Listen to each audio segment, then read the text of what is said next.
Welcome, readers. We're on chapter 47, No Choice. Despereaux has delved down deep into the dungeon with his spool of red thread and met Botticelli Rimorso, the rat who trained the villain of our story, so to speak, Roscaro, to torture humans, to treat humans as things to be mean to, and to treat light as something to be scared of and dislike. So let's see what comes of Despereaux's encounter with this nefarious rat. No choice. Despereaux stood trembling on the steps. The thread was most definitely gone. He could not hear it. He could not see it. He should have tied it to himself when he had the chance. But it was too late now. Despereaux's dire situation became quite clear suddenly to him. He was a 2-ounce mouse, alone in a dark, twisting dungeon full of rats. He had nothing but a sewing needle with which to defend himself. He had to find a princess, and he had to save her once he found her. "It's impossible," he said to the darkness. I can't do it." He stood very still. "I'll go back," he said. But he didn't move. "I'll have to go back." He took a step backward. "But I can't go back. I don't have a choice. I have no choice." He took one step forward, and then another. No choice. His heart beat out to him as he went down the stairs. No choice. No choice. No choice. At the bottom of the stairs, the rat Botticelli sat waiting, and when Despereaux stepped from the last stair onto the dungeon floor, Botticelli called out to him, as if he were a long-lost friend. "Ah," said Botticelli, "there you are. Exactly. I've been waiting for you." Despereaux saw the dark shape of a rat, that thing that he had feared and dreaded for so long, finally step out of the gloom and come to greet him. "Welcome, welcome," said Botticelli. Despereaux put his paw on the needle. "Ah," said Botticelli, "you are armed. How charming." He put his paws up in the air. "I surrender. Oh, yes, certainly, exactly, I surrender." "I," said Despereaux. "Yes," said Botticelli. "You." He took the locket from around his neck. He began to swing it back and forth. "Please, go on." I don't want to hurt you," said Despereaux. "I just need to get by you. I'm on a quest." "Really," said Botticelli. "How extraordinary. A mouse on a quest." Back and forth, went the locket. "A quest for what?" "The quest to save the princess." "The princess," said Botticelli. "The princess, the princess. Everything seems to be about the princess these days. The king's men were down here searching for her, you know. But they didn't find her, and that goes without saying. But now a mouse has arrived, and he is on a quest to save the princess." "Yes," said Despereaux. He took a step to the left of Botticelli. "How inspiring."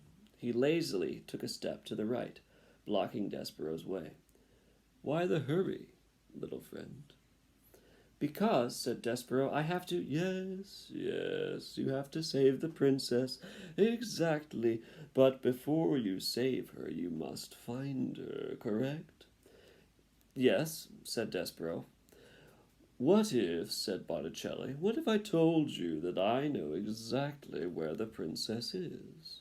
What if I told you that I could take you right directly to her?" Said Despereaux. His voice shook. His paw on the needle trembled. "Why would you do that?" "Why would I do that? Well, why would I help you? Why, to be of service, to do my part for humanity, to aid in the saving of a princess." "But you are a rat," supplied Botticelli. "Yes, I am a rat. and I see by your trembling that the greatly exaggerated rumors of our evil nature have reached your oversized ears. Yes, said Despereaux.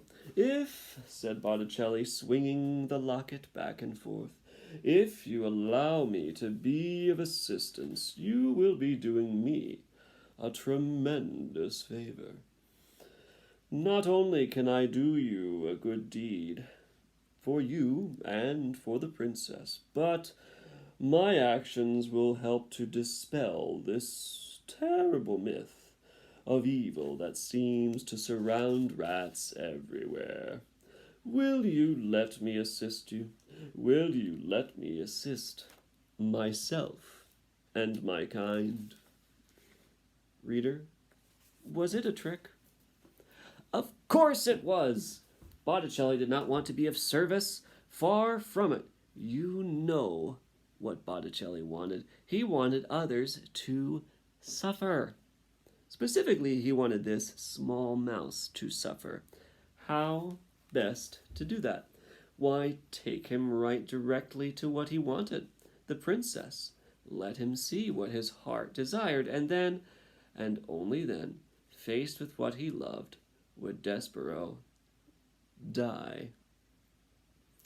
This is reminding me of Botticelli's training of Roscaro. He told Roscaro to go give the red blanket to the man who had sold his daughter for it, and then to take it away, to make the man think he would get the thing that he wanted most in the world, to feel warm and comforted, and then to remove it from him, to give him friendship and show him that his friendship was false.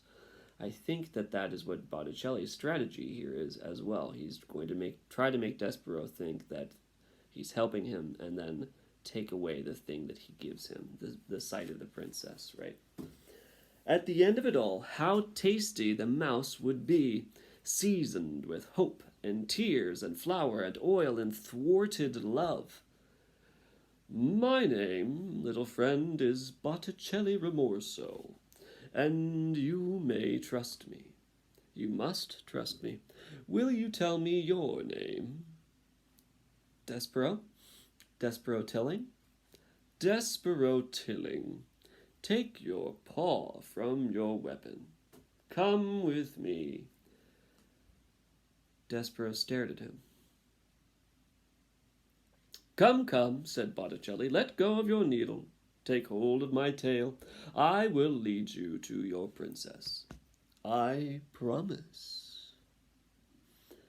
What, reader, in your experience, is the promise of a rat worth? That's right. 0. Zip. Nada.